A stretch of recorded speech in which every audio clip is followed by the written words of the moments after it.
Gold, trusted gold buyers. మీరు తాకట్టు పెట్టిన బంగారాన్ని విడిపించి ఈ రోజు ఉన్న మార్కెట్ ధరకు కొనబడను.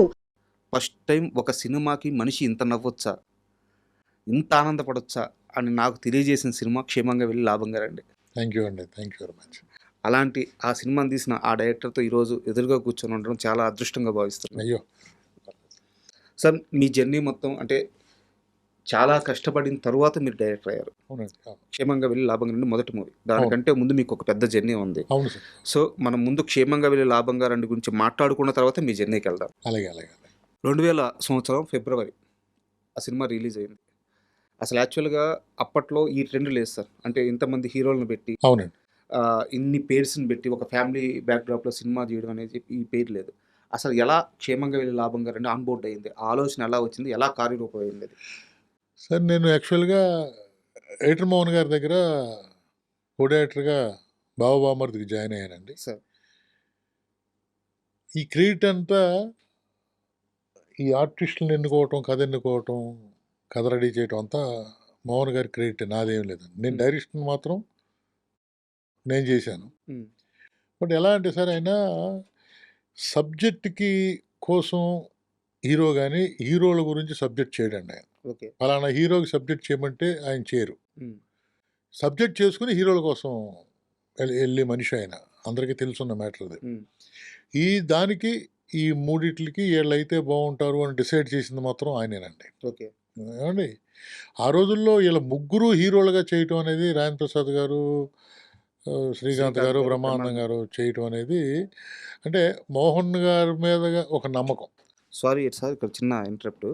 అంటే ఈ జనరేషన్ తెలియాలని ఒక మాట చెప్తున్నాను. ఎడిటర్ మోహన్ గారు అంటే ఆయన చాలా పెద్ద వ్యక్తి, చాలా పెద్ద నిర్మాత, చాలా పెద్ద ఎడిటరు. అన్నిటికీ మించి ఈ జనరేషన్ అంటే ఇప్పుడు జేమ్ రవి గారు ఉన్నారు కదా, వాళ్ళ ఫాదర్ ఆయన. అలాగా వాళ్ళ దగ్గర ఉండడం నా అదృష్టం అండి. తర్వాత ఆ ఫ్యామిలీకి నేను దగ్గర అవటం, ఏమైనా సరే ముందు పెద్ద కొడుకుని, ఎవరైనా పెద్ద కొడుకు పెళ్లి చేసి పంపుతారు. అలాగే నన్ను ముందు నాకు సినిమా ఇచ్చిన తర్వాత రాజాతో చేద్దాం, రాజాని చేయమన్నారంట ముందు. లేదు లేదు, ముందు రాజా గారికి ఇచ్చిన తర్వాత నేను చేస్తాను అన్నాడు. అలాగే నాకు ఇచ్చిన తర్వాత నెక్స్ట్ హనుమాన్ జంక్షన్ చేశాడు ఆయన. ఆయన మొదటి మూవీ అది. ఆయన మొదటి మూవీ హనుమాన్ జంక్షన్. నా మొదటి మూవీ క్షేమంగా వెళ్ళి దీని తర్వాతే అది. అంటే ముందు నన్ను చేసి బయటికి పంపిన తర్వాత నేను చేస్తాను అని చెప్పి ఆయన చేయటం అనేది ఆ ఫ్యామిలీలో ఉన్నటువంటి ఎథిక్స్, మొరాలిటీస్. డబ్బులు పెట్టుకోవాలంటే కొడుకు కోసం పెట్టుకోవచ్చు, కొడుకును లాంచ్ చేస్తారు. కానీ నన్ను ఒక వ్యక్తి కాసుకొని ఉన్నారు, నా ఇంట్లో బిడ్డ అయ్యాడు, అతనికి లైఫ్ ఇచ్చిన తర్వాత సొంత బిడ్డకి ఇవ్వాలి అనుకోవడం అనేది ఈ లైఫ్లో ఎవరు ఉండరండి, ఎవరు ఉండరు. అలాగే అమ్మగారు కూడా సపోర్ట్ చేశారు. అదేంటది, అతను ఇంట్లో ఉంటున్నాడు, మన పెద్ద కొడుకు కింద ఉంటున్నాడు, ముందు అతనికి ఇచ్చి పంపిద్దాం, తర్వాత చేద్దాం అని చెప్పి ఫుల్ సపోర్ట్ అండి. అలాగే పాప ఉంది, అమ్మాయి రోజా, అమ్మాయి డాక్టర్.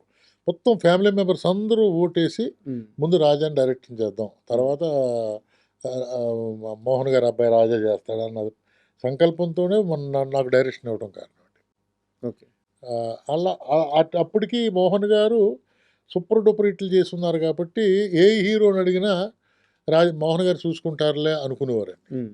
అలాగా ఆ ఆర్టిస్టులందరూ చేయటం, ప్రకాష్ రాజ్ గారు, రమకృష్ణ గారు జంటగా దొరకటం కూడా ఆయన వల్లే వచ్చిందండి. నాకు ఇక్కడ ఒక చిన్న డౌట్. అంటే 2000 సంవత్సరం ఎర్లీ టైంకి కూడా రమ్యకృష్ణ గారు టాప్ హీరోయిన్గా మూవీస్ చేస్తున్నారు. అవునండి, చాలా పెద్ద క్రేజ్ ఉంది. అవునండి. అలాంటిది ఈ సినిమాలో నిజానికి చెప్పాలంటే ఆమెది ఇంపార్టెంట్ క్యారెక్టర్ అయినా సరే చాలా తక్కువ నిడి ఉండే క్యారెక్టర్. సరే, ఎంత అదే కదండి లీడ్ సార్. ఇప్పుడు ముగ్గురు ఫ్యామిలీస్ని బాధ పెట్టే ఇరెగ్యులర్ క్యారెక్టర్స్ ఉన్న ముగ్గురిని ఒక జంట దారిలో పెట్టి జంటే ప్రకాష్ రాజు, అది ఆవిడ. అటువంటిప్పుడు చూడండి మీరు, ఒక ఇంపార్టెంట్ క్యారెక్టర్ అండి, చాలా ఇంపార్టెంట్ క్యారెక్టర్. ఒక 4 సీన్లలో అంటే ఆర్టిస్టులు ఎప్పుడు చిన్నదా పెద్దదా అని చూడరు సార్. దాంట్లో నేను చెప్పింది ఆడియన్స్ వింటారా, నేను కరెక్ట్గానే ఉన్నానా అనే చూసుకుంటారు తప్ప లెంగ్త్ గురించి ఎవరు చూడరండి. ఆ కోవకి చెందిన ఆవిడే రమ్యకృష్ణ గారు. అంటే ఇక్కడ నా డౌట్ ఏంటంటే, అదే టైంకి ఆమె పెద్ద పెద్ద హీరోలతో పేరు చేస్తున్నారు. చిరంజీవి గారితో అప్పటికి సినిమాలు చేస్తున్నారు, బాలకృష్ణ గారితో చేస్తున్నారు.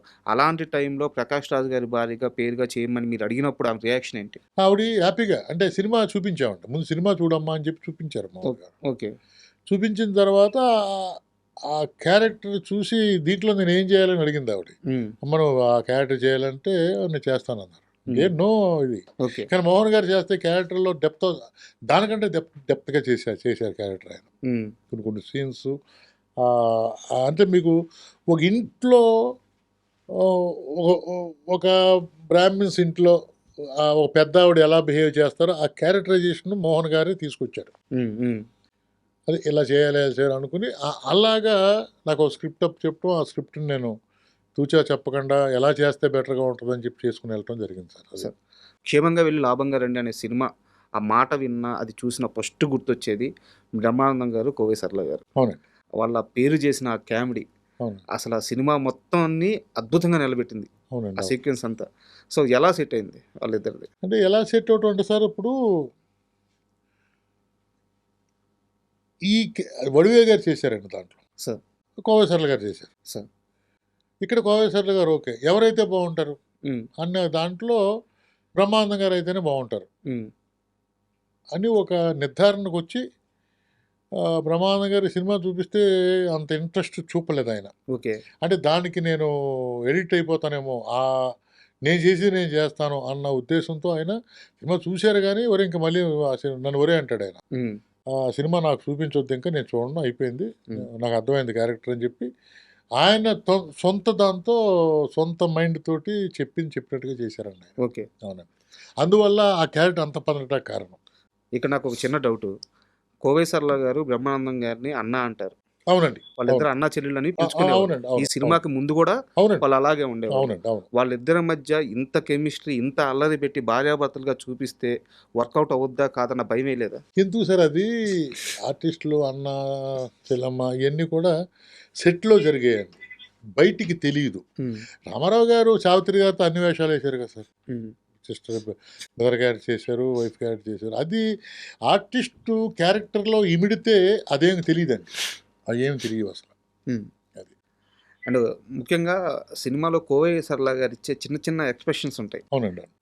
షోడాని చోడా అన్న అట్లా మెలిపెట్టి అంటాం. అవును, జోడా అంటే అట్లా మెలిపెట్టి అన్నాం. సో ఆ టైమింగ్ ఎవరు పట్టుకున్నారు, ఎలా రాశారు అది? అంటే సార్, ఇది డైరెక్టర్ రైటర్ సీన్ రాస్తాడండి సార్. డెఫినెట్గా సార్, ఒక కొత్త హీరో వచ్చాడు, ఏమైనా చేయించవచ్చు, కామెడీ చేయించడం కరెక్ట్. స్వతహాగా తన కామెడీ టైమింగ్ పంచ్ ఉండాలి, ఎక్స్ప్రెషన్ ఉండాలి. కామెడీ చేయటం అంత ఈజీ కాదు సార్. కామెడీ డైలాగ్ చెప్పొచ్చేమో, డైలాగ్తో నవ్వించవచ్చేమో, కానీ కామెడీని ఎక్స్ప్రెషన్ తోటి, డైలాగ్ పంచ్ తోటి చేయటం అనేది టైమింగ్ అండి, ఓన్లీ టైమింగ్ సార్. ఈ ఇండస్ట్రీలో అంత టైమింగ్ ఉన్న ఏకైక ఆర్టిస్టు ఓన్లీ ఫస్ట్ 1 to 10 ఒకరే వస్తారండి, చిరంజీవి గారు సార్. అంటే కామెడీ టైమింగ్ ఉంటుంది సార్. ఆ టైమింగ్లో పడితేనే కామెడీ పండుద్ది. కరెక్ట్. టైమింగ్ దాటితే అది అపహాస్యం అయిపోద్ది. అలా చిరంజీవి గారు ఏం చెప్పారంటే 1 to 10 ఆయనే సార్ కామెడీలో. అంటే ఆ పంచి అంత గొప్పగా చెప్పగలిగే కెపాసిటీ ఉన్న మనిషి అండి ఆయన సార్. అప్పుడు దీంట్లో ఎందుకు చెప్పానంటే, బ్రహ్మానందం గారు, కోవై సరళ అందరూ టైమింగ్ ఉన్న ఆర్టిస్టులు కాబట్టి అంత పెద్దవాళ్ళు అయ్యారు. కానీ వీళ్ళందరికంటే హీరో అయ్యి ఉండి ఆయన టైమింగ్ చాలా బాగుంటుంది. కరెక్ట్. ఎక్స్ట్రాడినరీగా ఉంటుంది టైమింగ్ సార్. కామెడీ చేయటం మెయిన్. అందుకునే సార్, కొత్త వాళ్ళని కామెడీ చేసి పండించలేమండి. కామెడీగా ప్రూవ్ చేసుకున్నామండి మనం వేషం ఇవ్వగలం తప్ప, ఒక మనిషిని తీసుకొచ్చి కామెడీ రాని వాళ్ళని కామెడీ చేయించలేము. స్వతహాగా ఉండాలండి, ఉన్నవాడిని మనం కామెడీ చేయించగలం. ఇప్పుడు స్వతహాగా లేని హీరోని ప్రేమించడం, హీరోలో స్వతహా లేదు, చెప్పు చేయొచ్చు, యాక్షన్ చెప్పు చేయొచ్చు, డాన్స్ చెప్పు చేయొచ్చు, కానీ కామెడీ టైమింగ్ మాత్రం ఒరిజినల్గా భగవంతుడు ఇవ్వాలి సార్. అది మాత్రం కన్ఫర్మ్. సో అక్కడ వీళ్ళిద్దరూ ఆల్రెడీ పండిపోయారు కాబట్టి ఆ కామెడీ వర్కౌట్ బాగా పండిపోయారు. డైలాగు అటువంటి డైలాగ్ ఉంది. ఆ టైమింగ్లో నాకు బాగా నాలెడ్జ్ ఉంది. కాబట్టి అంత పండటానికి ఒకసారి చదివి వినిపించరా అనేవాడు ఆయన. ఆ టైమింగ్లోనే వినిపించేవాడు నేను. అలాగే కోవై సరళ గారికి తమిళ్ రాదు కదా, తెలుగు రాదు కదా. ఆవిడ తమిళ్లో రాసుకునేది. నేను టైమింగ్లోనే డైలాగ్ చెప్పేవాడిని. డైరెక్ట్ టైమింగ్లో చెప్తే ఆర్టిస్ట్ టైమింగ్ తెలుసున్న ఆర్టిస్ట్ అయితే ఇంకేముందండి ఆటోమేటిక్గా. And for more videos, Please subscribe to iDream. Please subscribe to iDream. Please subscribe iDream. And please subscribe to iDream. For more videos, subscribe to iDream. please like, share, and subscribe to the channel. Congratulations, iDream. Subscribe to iDream. Subscribe to iDream. So subscribe to iDream Media. iDream की iDream team अंदर की huge congratulations. Please subscribe iDream Media. Please subscribe to iDream. Subscribe iDream. Please subscribe to iDream. iDream అంటే నా కళల channel subscribe చేసుకున్న నోరు తిరుగుతలేదు, మీరైతే గంట గుర్తు కొట్టండి. For more such videos, please subscribe to iDream. Subscribe to iDream. Please subscribe to iDream. Please subscribe iDream Media. Please do subscribe to iDream. Please subscribe to iDream Media. For best entertainment and information, please subscribe iDream. And don't forget to subscribe to iDream.